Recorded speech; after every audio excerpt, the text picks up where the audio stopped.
Hello and welcome back to School Z. And on the behalf of Team School Z, I will be teaching you maths. Yes, बिल्कुल सही. तो आज हम करने वाले हैं क्या जो हम पिछली वीडियो में नहीं कर पाए थे. क्या नहीं कर पाए थे? क्वेश्चंस. पिछली वीडियो में मैं आपको क्या करा चुकी थी राजे? मैंने आपको बताया था कि नंबर सिस्टम क्या होता है. ठीक है, तो नंबर सिस्टम क्या होता है उसमें हमने पढ़े थे कि डिफरेंट डिफरेंट टाइप्स के नंबर थे. क्या नंबर थे? मैंने आपको बताया था क्या कि नंबर्स जो कि क्या है 1, 2, 3 एंड सो ऑन इस तरीके से हो, तो इस कलेक्शन ऑफ सेट को या इस कलेक्शन ऑफ नंबर्स को क्या कहते हैं? वो कहते हैं natural numbers and which we represent through the letter N. ठीक है, इसे हम क्या कहते हैं? Natural numbers. ठीक है, अब इस सेट के अंदर या मैं कहूं इस कलेक्शन के अंदर अगर जीरो को भी जोड़ दिया जाए तो हम उसे क्या कहते हैं? होल नंबर, जो जिसको हम किससे रिप्रेजेंट करते हैं? W से. ठीक है, किसी किसी बुक्स में बेटा इसको एंड नोट से भी रिप्रेजेंट किया जाता है, but you need not to get confuse. आपको कंफ्यूज होने की जरूरत नहीं है. क्यों? क्योंकि क्या है, मोस्टली बुक्स के अंदर W को ही यूज किया जाता है. ठीक है, अगर कहीं यूज किया जाता है तो वो आपको पता चल जाएगा. एंड नोट कुछ इस तरीके से लिखा होता है, पर उसका मतलब भी क्या है? होल नंबर्स ही है. ठीक है, एंड नोट का मतलब ऐसे समझ लो कि नेचुरल नंबर में जीरो ऐड करके, तो वो क्या होता है? पता है, होल नंबर्स ही होते हैं. ठीक है, तो नेक्स्ट आता है बेटा आपके पास क्या? Z यानी कि इंटीजर्स. जब मैंने क्या किया, इन नंबर्स का नेगेटिव भी जोड़ दिया, इन नंबर्स का नेगेटिव भी जोड़ दिया या इस कलेक्शन में ले आई हूं, तो उन कलेक्शन ऑफ नंबर्स को क्या कहते हैं? इंटीजर्स. क्या कहते हैं? Integers.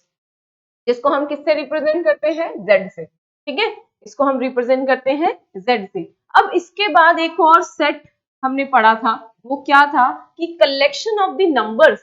Collection of the numbers जिसमें क्या है आपके पास? फ्रैक्शनल वैल्यूज भी हो, यानी समथिंग अपॉन समथिंग की भी वैल्यूज होती हैं. यानी कि ये वैल्यूज तो है ही है, साथ ही साथ इसके अंदर क्या है? फ्रैक्शनल वैल्यूज भी हैं. तो ऐसे कलेक्शन ऑफ द नंबर्स को हम कहते हैं क्या? Rational numbers. और मैं कहूं हमने एक और डेफिनेशन पढ़ी थी क्या, कि any number which can be written in the form of p bye q, उसे हम क्या कहते हैं? रैशनल नंबर कहते हैं. पर इसमें भी कुछ कंडीशंस थी. क्या कंडीशंस थी? कि p और q क्या होने चाहिए? इंटीजर्स होने चाहिए. और q क्या है? नॉट इक्वल टू जीरो होना चाहिए. ठीक है, p और q क्या होने चाहिए? इंटीजर्स होने चाहिए. और q कैसा होना चाहिए? जीरो के अलावा वो कुछ भी हो सकता है. तो this was my definition for the rational numbers. Rational numbers वो होते हैं जिनको क्या है, आप फ्रैक्शनल नंबर्स भी कहते हैं, या मैं कहूं कि any number which can be written in the form of p bye q. और p और q क्या है? इंटीजर्स. q क्या है? Not equal to zero. Clear है? ठीक है, यहां तक हम कर चुके थे. फिर मैंने यहाँ पर रोक दिया था आपको कि अब बताओ क्या कुछ ऐसे नंबर्स भी हैं जो क्या है? एग्जिस्ट करते हैं लेकिन हमने नहीं पढ़े. जो एग्जिस्ट करते हैं लेकिन हमने नहीं पढ़े. तो एक बार उसको वही रोक देते हैं. इनसे रिलेटेड देख लेते हैं कि क्या क्वेश्चंस आते हैं. ठीक है, इनसे रिलेटेड कुछ क्वेश्चंस हैं, वो देखो. तो पहला क्वेश्चन है आपके पास, are the following statements true और false, give reason for your answers.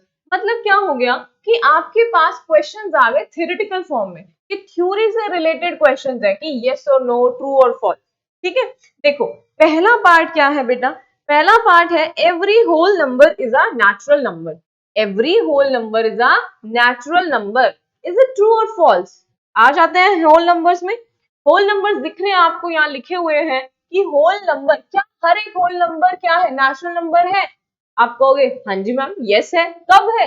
जब मैं जीरो को क्या कर लूं? हाइड कर लूं. जीरो को अगर हाइड कर लिया जाए तो हर एक नंबर नेचुरल ही तो है.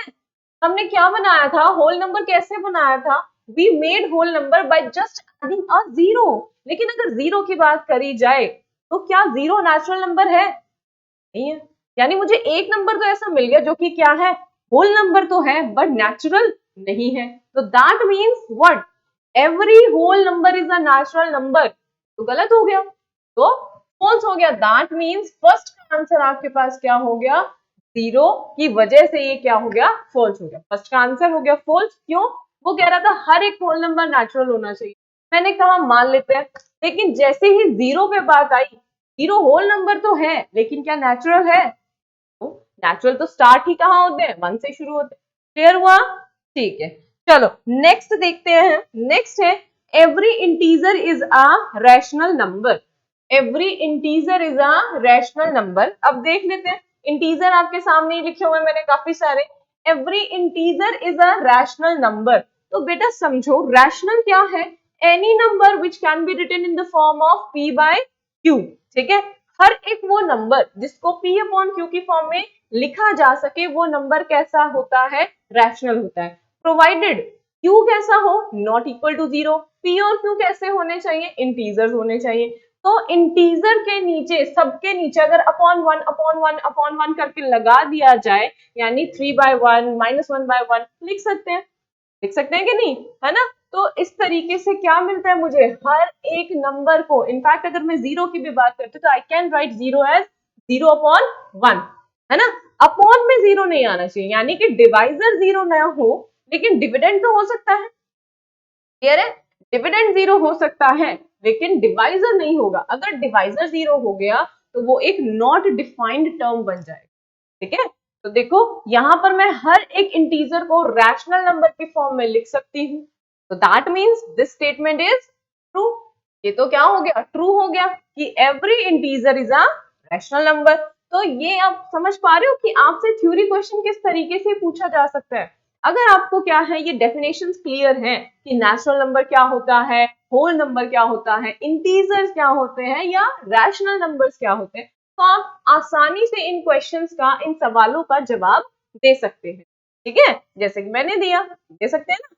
देखिए थर्ड क्या है, इसका जवाब आप खुद देंगे। देखिए every rational number is an integer. आ जाते हैं, अब ये जो मैंने आपको क्वेश्चन कराया ये इसी का क्या हो गया? रिवर्स हो गया। इसने कहा कि every rational number is an integer. देख लेते हैं, यहाँ पर मैंने बहुत सारे रैशनल नंबर लिखे हुए हैं। मैंने एक एग्जाम्पल के तौर पर 1/4 ले लिया। क्या 1/4 इंटीजर है? इंटीजर का मतलब क्या था आप समझो। इंटीजर होती है क्या? Complete values. इंटीजर क्या होती है? कंप्लीट वैल्यूज, मतलब कि फ्रैक्शन फ्री, डेसिमल फ्री, है ना? नेगेटिव हो सकती है, जीरो हो सकती है, पर फ्रैक्शनल में या डेसिमल में या अपॉन में नहीं हो सकती, है ना? तो अगर मैंने 1/4, ये जो सिंपलेस्ट एग्जांपल लिया, अगर मैं 1/4 भी लेती हूँ तो ये कैसा है? ये इंटीजर वैल्यू नहीं है। दैट मीन्स मुझे क्या है? एक रैशनल नंबर तो मिल गया जो कि कैसा है? रैशनल नंबर तो है लेकिन इंटीजर है। दैट मीन्स क्या? Every rational number is not an integer. हर एक रैशनल नंबर इंटीजर होगा ऐसा जरूरी नहीं है। हाँ, 2 रैशनल नंबर है लेकिन 2 कैसा है? इंटीजर भी है। क्लियर है? तो हर एक वो नंबर जिसके क्या है, डिनोमिनेटर की वैल्यू डिफरेंट फ्रॉम 1 है, या मैं कहूं कि 1 नहीं है, हर एक वो रैशनल नंबर जिसमें डिनोमिनेटर की वैल्यू या क्यू की वैल्यू 1 नहीं है, वो नंबर सारे के सारे क्या है? रैशनल ही हैं, लेकिन वो integers. Clear? So every rational is not an integer. तो अगर मुझे ये कहा जाए कि every rational is an integer, ये स्टेटमेंट कैसा हो जाता है? फॉल्स हो जाता है। समझ में आया? सो दैट मीन्स अभी तो आपको क्या है, ये चीज तो क्लियर हो गई कि मैम ने हमें 3 जो स्टेटमेंट्स करवाई थी वो तो हमें इजीली समझ में आ गई। अब इसी तरीके से अगर आपको और स्टेटमेंट्स दी जाए तो आप कर लेंगे ना? चलो बहुत बढ़िया, आते हैं नेक्स्ट क्वेश्चन पे।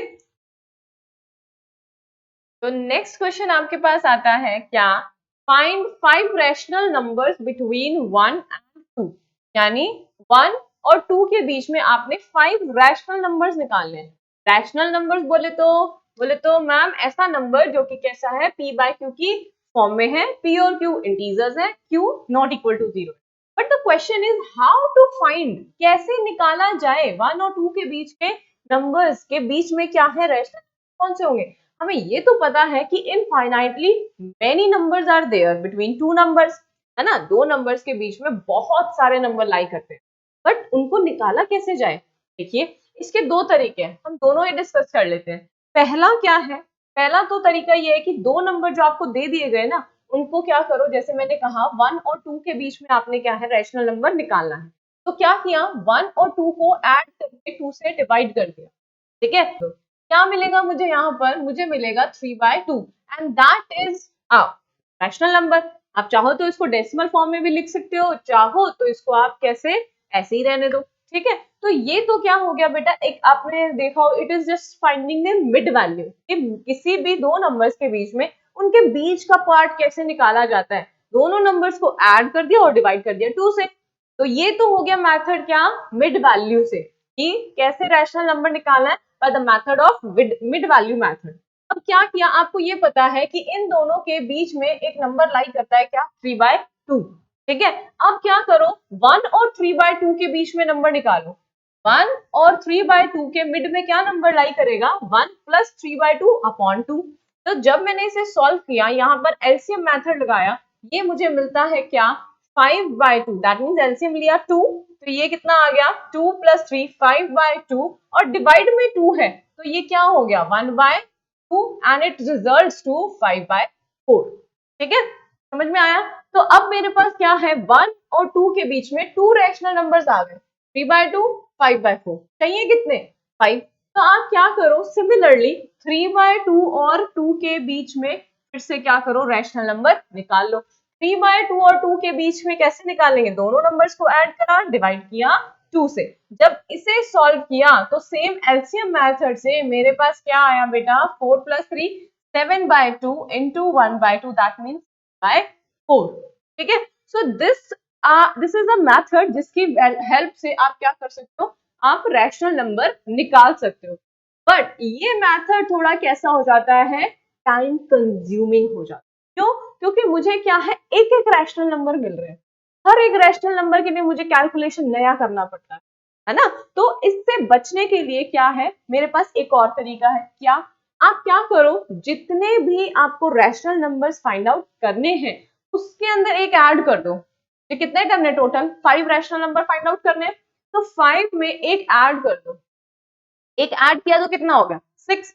अब आप क्या करो, दोनों नंबर्स को यानी 1 और 2 का आपने क्या बना लेना है, आपने एक इक्विवेलेंट फ्रैक्शन बना लेना है। 1 और 2 का इक्विवेलेंट फ्रैक्शनल बना लेना है, फ्रैक्शन बना लेना है, और वो कैसे बनाओगे, विद डिनोमिनेटर 6। अगर ऐसा कुछ करते हैं तो हम जानते हैं कि क्या, हमें 6/6 से मल्टीप्लाई करना है। कैसे बनाते हैं इक्विवेलेंट फ्रैक्शन, आप जानते हैं कि इक्विवेलेंट फ्रैक्शन बनाने के लिए मुझे नंबर को ऐसे फ्रैक्शन से मल्टीप्लाई करना है जहां पर न्यूमरेटर और डिनोमिनेटर क्या है, सेम होना चाहिए, ठीक है। और यहाँ मुझे क्या चाहिए, मुझे तो रैशनल नंबर्स चाहिए। तो आपने इक्विवेलेंट फ्रैक्शन बना लिए जिसका डिनोमिनेटर क्या है, 1 मोर than the number of the rational numbers, कि जितने रैशनल नंबर्स मुझे निकालने थे उसमें से एक ऐड कर दो, उसमें एक ऐड कर दो, और जो नंबर आता है that must be your denominator. और अगर वो नहीं भी होता, फॉर एग्जांपल मैंने क्या है, अगर आपको फ्रैक्शनल वैल्यूज भी दे दी, तो आपने क्या करना है, आपने करना है मल्टीप्लीकेशन बाय अ फ्रैक्शन जिसका न्यूमरेटर और डिनोमिनेटर सेम होना चाहिए। और वो कैसा होना चाहिए, 1 मोर than the number of rational numbers. तो जब मैंने क्या किया, इसे मल्टीप्लाई किया, मुझे मिला 6/6 और इधर मिला 12/6, ठीक है। अब मेरे पास क्या है, दो नंबर्स आ गए, ठीक है, दो नंबर्स आके जिसका डिनोमिनेटर क्या था, सेम था, ठीक है। अब आपने क्या करना है, 5 रैशनल नंबर्स निकालने हैं। अब 6 के आगे ऑनवर्ड स्टार्ट कर लो, क्योंकि क्या कहा गया था, बिटवीन, और आपको पता है जहां पर भी वर्ड यूज होता है between, that means extreme values तो काउंट नहीं करनी, मिड वैल्यूज यानी उनके बीच की जो भी वैल्यूज है वो काउंट करनी। यानी 6/6 और 12/6 भी है तो कैसे, rational number, but they will not be counted, they will not be counted, क्योंकि अल्टीमेटली वो आपको क्या देते हैं, 1 और 2, और मुझे तो 1 और 2 के बीच में बिटवीन निकालना, तो इनको निकाल दो, एक्सट्रीम वैल्यूज, ठीक है, निकाल दो। नाउ 6 के बाद क्या आता है, 7, ये क्या हो गया, डिनोमिनेटर सबका सेम रखिए, देखिए न्यूमरेटर चेंज करते जाइए। 6 के बाद आता है 7, 7 के बाद आता है 8, then 9, then 10 and then 11. Now count the numbers, क्योंकि 11 के बाद 12 आता है और 12 मुझे काउंट नहीं करना तो मैंने इसे छोड़ दिया। नाउ काउंट करते हैं 1 2 3 4 5, तो मैजिक लॉजिक हो गया। क्यों? क्योंकि हमें 5 ही तो रैशनल नंबर निकालने थे और ये 5 रैशनल नंबर्स आ गए। क्या ये वाला मेथड इस वाले मेथड से थोड़ा इजी है ना, इजी, और थोड़ा सा लेस हेक्टिक भी है और जल्दी भी हो जाता है ना, और एक्यूरेसी भी मैं कहूँ कि ज्यादा आती है। यहाँ पर हम अगर क्या करते हैं, जल्दी जल्दी काम करते हैं एग्जाम में, ओहो हड़बड़ी हो गई, टाइम खत्म हो रहा है, तो शायद कुछ मिस्टेक हो सकती है, बट यहाँ पर मिस्टेक होने के चांसेस बहुत कम है। ठीक है, so try to adopt this method. और ये मैथड क्या कहता है कि जितने आपको रैशनल नंबर्स निकालने हैं उसमें बस एक ऐड कर दो, न्यूमरेटर एंड डिनोमिनेटर सेम बना लो, एक ऐसा फ्रैक्शन बना लो जिसका न्यूमरेटर और डिनोमिनेटर कैसा है, one more than the number of rational number. ठीक है, जितने आपको नंबर निकालने हैं उसका एक ज्यादा हो, और जो भी नंबर्स के बीच में निकालना है उससे मल्टीप्लाई कर दो। Simple, you will get to rational number, और उन रैशनल नंबर्स के बीच के ही रैशनल नंबर्स काउंट कर लो। समझ में आया? तो this was, I think questioning आपको समझ में आ गई है कि क्वेश्चंस किस तरीके से पूछे जाएंगे, है ना। तो अब हम करते हैं अपनी एक्सरसाइज, एक्सरसाइज 1.1। ठीक है, तो एक्सरसाइज 1.1 में टोटल आपके पास बेटा 3 क्वेश्चंस है। 3 क्वेश्चंस के ही आपको हम यहाँ पर सॉल्यूशन बता देते हैं, पर जो सिमिलर होंगे वो हम आपके लिए छोड़ देंगे। ठीक है, तो चलिए करते हैं फर्स्ट क्वेश्चन, जो क्या है, is zero a rational number? क्या जीरो एक रैशनल नंबर है? Can you right it in the form of p by q where p and q are integers and q not equal to 0? Let's see. Zero क्या है? एक number है। कैसा number है? Whole number, right. इसने कहा क्या ये रैशनल नंबर है? आप जानते हो क्या, every whole number is a rational number, है ना, है कि नहीं? हर एक होल नंबर तो रैशनल नंबर है। क्यों? बिकॉज हर एक whole number can be written in the form of p by q, जहां पर q क्या है, not equal to 0, plus p और q कहां से बिलोंग करते हैं, कहां से होते हैं, या क्या होते हैं इंटीजर्स। ठीक है, अब जानते हैं क्या integers are the complete values. Complete value ही तो है जीरो, मतलब कुछ भी नहीं। मैंने कहा मेरे पास 0 पेन है, यानी कि मेरे पास कुछ भी नहीं है। मेरे पास एक पेन है, वन पेन है, तो that means one pen I am having, right. तो यहाँ पर आप जीरो को कुछ इस तरीके से लिख सकते हो, 0/1, है ना। ये मैंने आपको थोड़ी देर पहले भी बताया था, अभी जब हम क्या स्टेटमेंट वाले क्वेश्चन कर रहे थे, तो वहां पर आपको मैंने बताया था कि zero can also be written in the form of 0/1। और जीरो क्या है? इंटीजर है। वन क्या है? इंटीजर है। और वन कभी जीरो के बराबर नहीं हो सकता। दैट मीन्स जीरो क्या हो गया? एक रैशनल नंबर हो गया, क्या ना। अगर रैशनल नंबर है तो p by q की फॉर्म में भी लिखा जा सकता है, और वो p by q की फॉर्म क्या हो गई? 0/1, जहां पर p की वैल्यू क्या है? 0 एंड q की वैल्यू क्या है? 1। समझ में आया? ठीक है, नेक्स्ट क्वेश्चन देखते हैं। नेक्स्ट क्वेश्चन है, find 6 rational numbers between 3 and 4। Just अभी तो किया था हमने कि 5 रैशनल नंबर्स निकालने बिटवीन 1 एंड 2। अब मुझे क्या कह दिया गया कि बिटवीन 3 एंड 4 मुझे क्या निकालने हैं? 6 रैशनल नंबर्स। तो आप क्या करेंगे? 3 एंड 4 को मल्टीप्लाई करेंगे by a fraction, by a fraction जिसका न्यूमरेटर एंड डिनोमिनेटर सेम होने वाला है। बट क्या होने वाला है? It will be one more than the number of rational number. Number of rational numbers कितने हैं? 6। वन मोर देन यानी कि +1, 6 + 1 7। तो क्या करना है? 7/7 से मल्टीप्लाई कर दो। कर दिया multiply. Now what will be the number? क्या नंबर मिलने वाला है मुझे? यहाँ पर टोटल 6 ही थे ना, हाँ जी। तो यहाँ पर नंबर मिलने वाला है 21/7, और ये मिल गया 28/7। ठीक है, अब नंबर निकाल लेते, क्योंकि मुझे पता है बिटवीन वर्ड यूज हुआ है, बिटवीन 3 एंड 4, दैट मीन्स 3 और 4 को कंसीडर नहीं करना। 3 और 4 तो एंड पॉइंट्स पे बैठे हैं ना, गेट पे बैठे हैं, हमें उनको गेट के अंदर नहीं लेकर आना, रूम के अंदर नहीं एंट्री करानी उनकी। ठीक है, तो चलो अभी हमें क्या करना है, 21 के बाद और 28 से पहले। 21 के बाद अगर मैं नंबर की बात करूं तो क्या आएगा? 22/7, नेक्स्ट होगा 23/7, next will be 24/7, 25/7, 26/7 and 27/7. Now let's count. क्या ये 6 है? 1 2 3 4 5 6, yes they are 6। समझ में आया? नाउ अब आप क्या कर सकते हो, जरूरी नहीं है कि एवरी टाइम, या मैं कहूँ कि हर दो बच्चों के या आपके और मेरे जो हमने रैशनल नंबर्स निकाले वो एवरी टाइम वो सेम होंगे, एवरी टाइम वो सेम होंगे, ऐसा जरूरी नहीं है। ठीक है, देखो ये तो कंडीशन मैंडेटरी है, ये तो अनिवार्य है कि आपने करना ही कुछ इस तरीके से। बट अगर कुछ बच्चे कहें कि मैम मुझे ये फ्रैक्शन अच्छा नहीं लग रहा, या मेरा मन है कि मेरे को कुछ और रैशनल नंबर्स निकालने हैं, तो आप क्या करोगे, इन दोनों फ्रैक्शंस का कुछ और इक्विवेलेंट फ्रैक्शन बना सकते हो।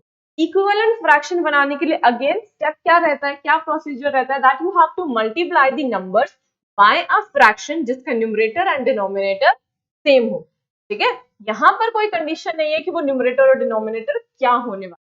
ठीक है, फॉर एग्जाम्पल मान लीजिए अगर मैंने इसको फर्दर मल्टीप्लाई कर दिया 3/3, क्या कर दिया 3/3 से, तो यहाँ पर कितना आ गया 3, और यहाँ पर कितना आ गया 21, और यहाँ पर कितना आ गया 3 2 6 7 and 8 84, 84/21।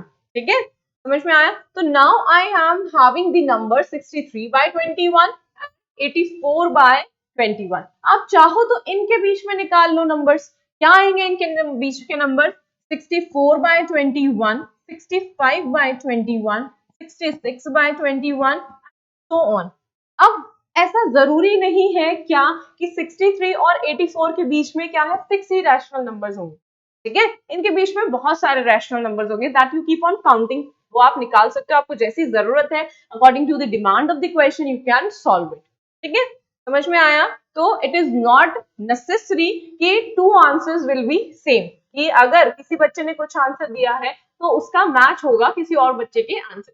हाँ, अगर आपका कैलकुलेशन सेम है, नंबर्स या फ्रैक्शन सेम बन रहे हैं, तभी आपका आंसर सेम होगा।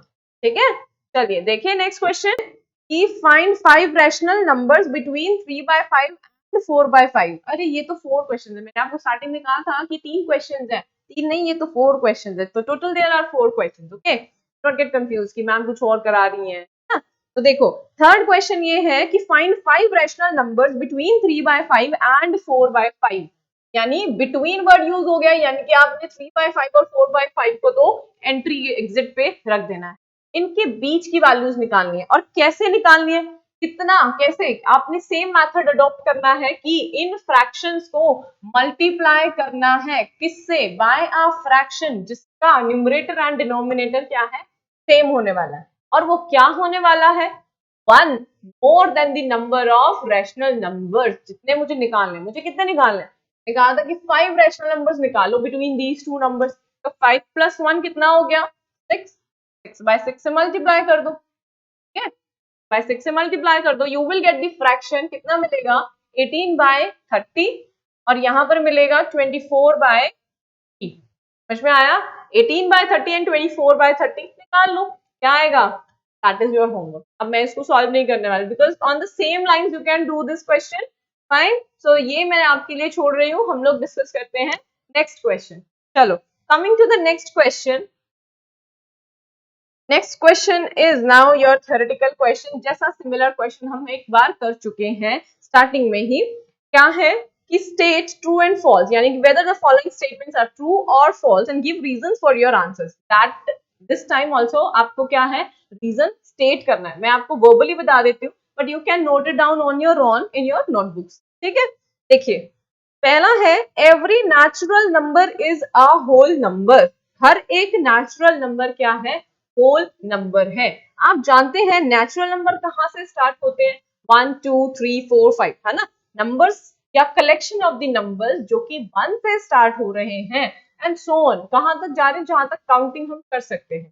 ठीक है, तो वो क्या है, सारे के सारे आपके नेचुरल नंबर्स है। इसने कहा कि हर एक नेचुरल नंबर होल नंबर है।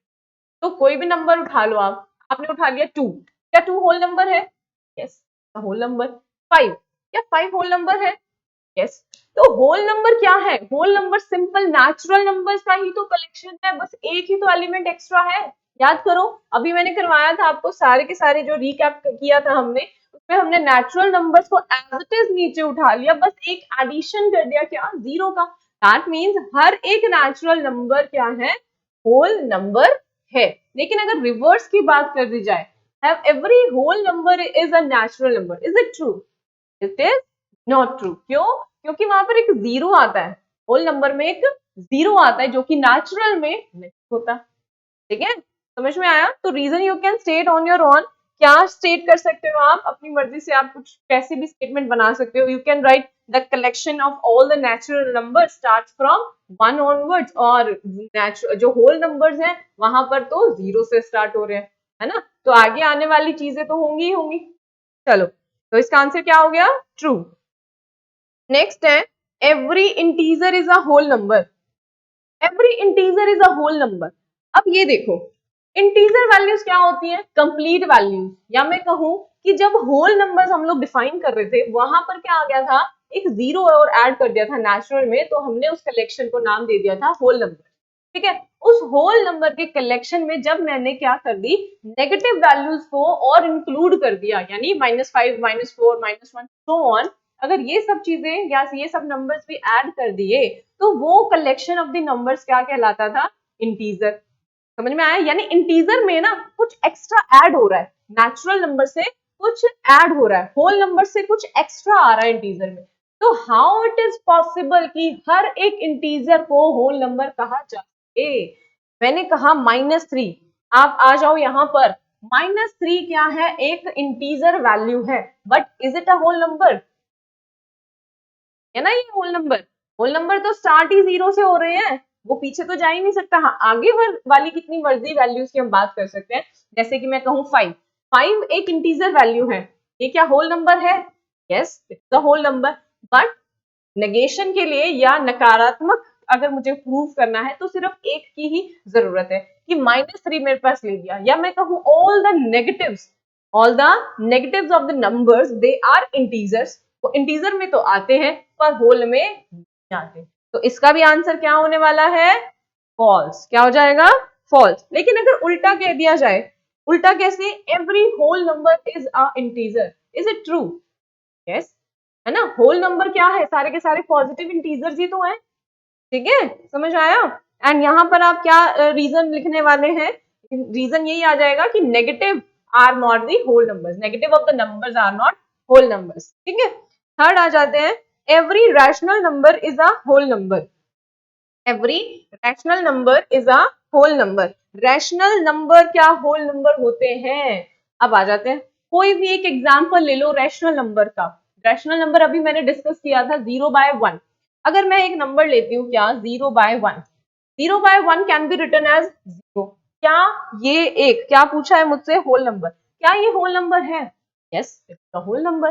लेकिन अगर और कोई रैशनल नंबर उठाऊं मैं, जैसे कि 1/2, 1/2 क्या होल नंबर है? No, it is not. क्यों? क्योंकि होल नंबर्स तो क्या थे? कंप्लीट वैल्यू थे जो कि स्टार्ट हो रहे थे कहां से? 0, 1, 2, 3 एंड सो ऑन, स्टार्ट हो रहे थे जीरो से, एंड उसके फॉरवर्ड जो भी नंबर्स आ रहे थे, उसके आगे नंबर जो भी आ रहे थे, वो सब के सब होल नंबर्स कहलाते थे। लेकिन फ्रैक्शनल वैल्यूज इंक्लूड नहीं होती होल नंबर्स में। समझ में आया? यानी कि एवरी रैशनल नंबर, जैसा कि मैंने यहाँ लिखा एग्जाम्पल के तौर पे, 1/4, 1/2, 1/3, 3/4, एनीथिंग जो कि क्या है, जिसका डिनोमिनेटर अदर देन 1 है, का डिनोमिनेटर अदर देन 1 है, वो सारी की सारी जो वैल्यूज है वो रैशनल तो है पर होल। ठीक है, समझ में आया? तो अगेन इसका भी आंसर आपके पास क्या होने वाला है? फॉल्स। लिखेंगे आप खुद से ही। आप रीजन क्या लिखेंगे? रीजन आप लिख सकते हैं क्या, कि rational numbers are of the form p/q where q is not equal to 0, but जो होल नंबर्स हैं वो क्या हैं, कैसे होते हैं? वो p/q की फॉर्म में होते हैं, वेयर q क्या करता है? कंप्लीटली डिवाइड कर देता है p को, है ना? या मैं कहूं वो 1 ही होता है। For example, if I right की 10/5, तो यहाँ पर ये इसको कंप्लीट डिवाइड कर देगा ना। समझ में आया? कि या तो आपका जो p/q फॉर्म में एक नंबर है, यहाँ पे जो डिवाइजर है वो तो क्या करे? कंप्लीट डिवाइड करे, या वो हो जाए 1। तो उन्हीं केसेस में क्या होने वाला है आपके पास? वो एक जो रैशनल नंबर मैंने लिया वो एक होल नंबर बनने वाला है। लेकिन अदर देन दैट, उसके अलावा कोई भी केस होता है तो वो एक रैशनल नंबर होगा पर होल होगा, नॉट नेसेसरी। ठीक है, समझ में आया? सो विद दिस आपके सारे क्वेश्चन डिस्कस हो गए हैं, बट आपने खुद से करने हैं जो अभी मैंने बोर्ड पे नहीं करवाए हैं, रीजंस खुद से स्टेट करने हैं। ठीक है, सो आई होप क्लियर हो गया है, सभी को समझ में आ रहा है ना? तो चलिए मिलते हैं नेक्स्ट वीडियो में। Till then stay tune to school ji.